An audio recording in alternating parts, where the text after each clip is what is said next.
Alright, so let's set the scene. The year is 1777 and the fate of the American Revolution is hanging by a thread. And at the heart of this story, Benedict Arnold, a name that today makes most Americans think traitor. But back then, Arnold was about to carve his name into Revolutionary War legend, even if history would later erase it with betrayal. We're at the peak of the American Revolutionary War, and things are not looking good for the Continental Army. The British are running a full-court press, determined to squash the revolution before it really gets off the ground. Their new plan? Divide and conquer. The British want to split New England from the rest of the colonies by seizing control of New York, creating a wedge that would effectively isolate New England from the other colonies and end the rebellion. It's a bold strategy, and it's being executed with relentless precision. The man leading this charge? British General John Burgoyne. He's marching down from Canada with a massive force, intent on meeting up with General Howe's army in New York City.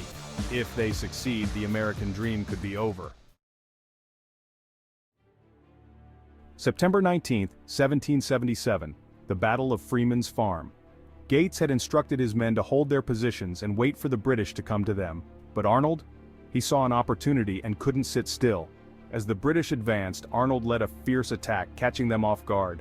The battle was intense, chaotic, and brutal.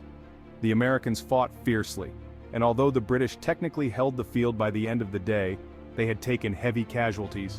But here's where things get spicy. Arnold and Gates had a serious falling out after this.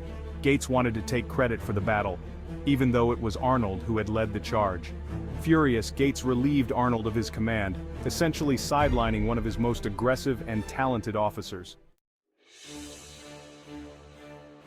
October 7, 1777, the Battle of Bemis Heights. With Arnold sidelined, Gates was playing it safe, watching as the British started to regroup and push forward. But Arnold couldn't just sit on the sidelines. Ignoring orders, he mounted his horse, rallied the troops, and charged into the thick of the battle.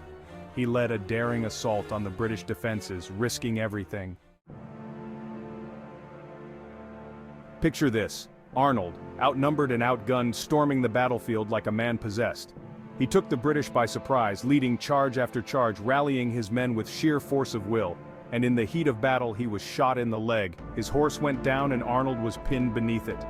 Despite the injury, Arnold's courage inspired his men, and they pressed the attack, eventually forcing the British to retreat.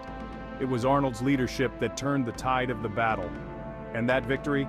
It would go down as one of the most decisive of the entire war.